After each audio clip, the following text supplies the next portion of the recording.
Vous avez rompu avec votre ex et vous vous sentez totalement perdu. Vous aimeriez reconquérir votre ex mais vous ne savez pas comment vous y prendre. Avant toute chose, regardez bien cette vidéo car aujourd'hui nous allons voir ensemble les 3 erreurs à ne surtout pas commettre après votre rupture.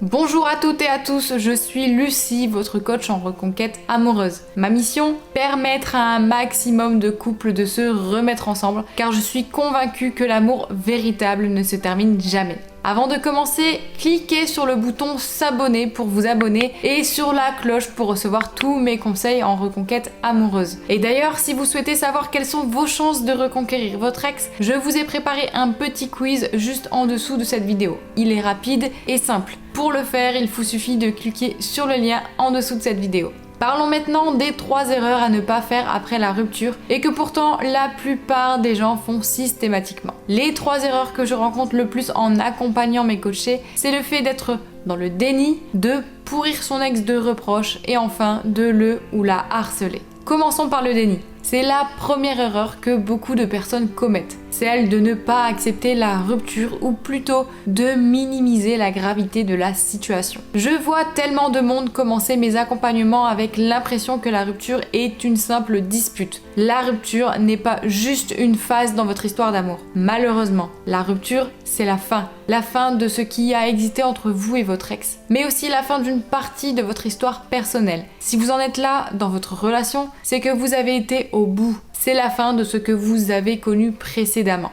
Votre ex a préféré vous quitter. Il ou elle veut vous oublier plutôt que de continuer avec vous. Il est donc absolument primordial de ne pas rester dans le déni. Pourquoi je remue le couteau dans la plaie comme ça ? Car si vous ne considérez pas la rupture à sa juste valeur, votre comportement envers votre ex ne sera certainement pas approprié. Ce sera un manque de respect envers votre ex et même un manque d'attention. Et fort logiquement, cela ne va pas plaire à votre ex. En plus, si vous êtes dans le déni, vous risquez de ne pas vous accorder la possibilité de vivre cette rupture correctement. Vous êtes probablement triste et blessé et c'est tout à fait normal. Il est par conséquent nécessaire d'extérioriser cette douleur. Et écoutez-vous et prenez du temps pour vivre votre tristesse, votre colère et toutes vos émotions. Vous avez le droit de ne pas vous sentir très en forme. Malgré tout, vous avez le droit de penser que votre histoire n'est pas finie. C'est d'ailleurs pour cela que je vous accompagne au quotidien. Mais ce que vous devez comprendre, c'est qu'une histoire est finie, celle qui a échoué. Un livre vient de se fermer et il faut en recommencer un autre. Mettez-moi en commentaire si vous n'arrivez pas à extérioriser,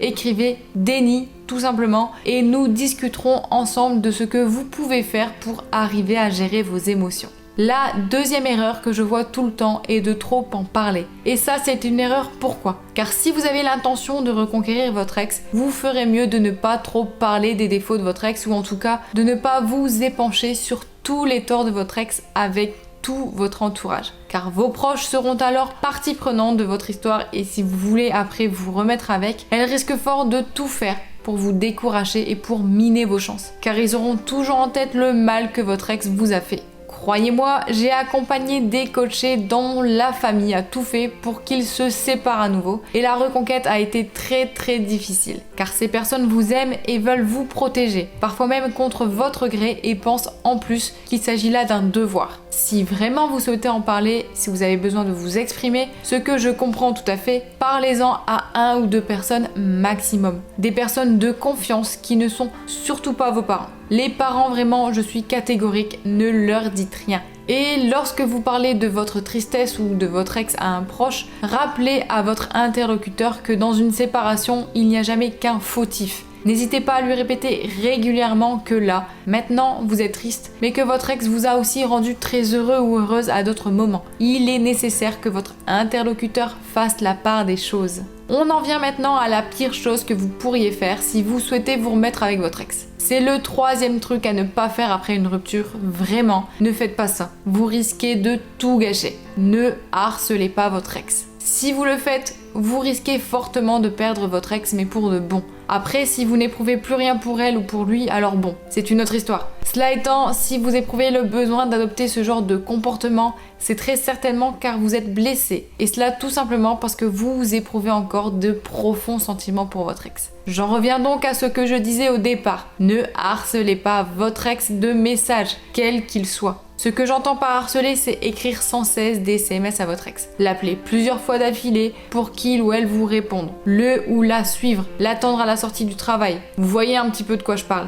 Pourquoi je vous déconseille cela? Même si c'est pour apporter un cadeau, ramener des affaires ou je ne sais quel autre prétexte, tout simplement car personne n'a envie d'être en couple avec quelqu'un dépendant à lui ou elle. Personne ne veut que le bonheur de qui que ce soit ne dépende uniquement de lui. C'est beaucoup trop de pression. Au contraire, je vous conseille de prendre vos distances, voire même d'effectuer une période de silence radio. Cela vous sera, dans tous les cas, extrêmement bénéfique. Laissez votre ex respirer. Si vous avez commis ces erreurs et que vous aimez mes conseils, n'hésitez pas à cliquer sur le pouce pour liker cette vidéo. Et maintenant que vous connaissez les 3 erreurs à ne pas faire, déjà rassurez-vous, si vous les avez effectivement faites, vous n'êtes pas la première personne à les faire et très certainement pas la dernière. Je vous comprends, vous étiez en détresse et perdu. Vous ne vouliez pas perdre votre ex et vous avez peut-être agi sous le coup des émotions, c'est humain. Tant que vous rectifiez le tir, tout n'est pas perdu. Je récapitule. Tout d'abord, vous devez accepter votre rupture. Attention, l'accepter ne veut pas dire abandonner. Vous avez désormais une chance de recommencer votre vie et votre relation sur de nouvelles bases. Ensuite, ne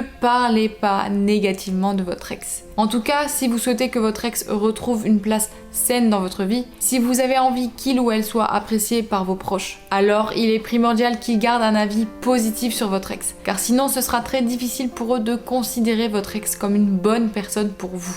Et enfin, je vous déconseille d'harceler votre ex. Vraiment, c'est la pire idée. Et si vous avez des tonnes de choses à dire, écrivez-les dans un carnet pour extérioriser. Car sinon, vous risquez de perdre définitivement cette personne que, de toute évidence, vous aimez encore. Car sinon, la rupture n'atteindrait pas vos sentiments de la sorte. Alors si après ces 3 trucs à ne pas faire après une rupture, vous souhaitez approfondir, connaître des méthodes et des conseils qui ont fait leur preuve pour amener des couples à se remettre ensemble après une rupture douloureuse, j'ai créé un programme entièrement dédié à la reconquête amoureuse. Il s'appelle Faire craquer son ex et il vous détaille pas à pas ce que vous devez absolument savoir pour parvenir à recréer une relation saine et épanouie avec votre ex. D'ailleurs, cette formation est complétée par une séance de coaching individuelle avec moi afin que l'on détermine ensemble la meilleure stratégie à suivre pour votre reconquête amoureuse. Toutes les informations sont juste en dessous dans le lien qui est en description de cette vidéo. Alors n'hésitez pas à aller voir. Et d'ailleurs, n'oubliez pas que vous avez également un quiz gratuit à disposition. C'est un super point de départ pour estimer vos chances de vous remettre avec votre ex et du coup définir un angle stratégique pour votre reconquête. Avant de partir, n'oubliez pas non plus de vous abonner en cliquant sur le bouton s'abonner et de mettre un grand like à cette vidéo en cliquant sur le pouce si mes conseils vous ont aidé. Je vous dis à bientôt pour de prochaines vidéos. D'ici là, prenez soin de vous.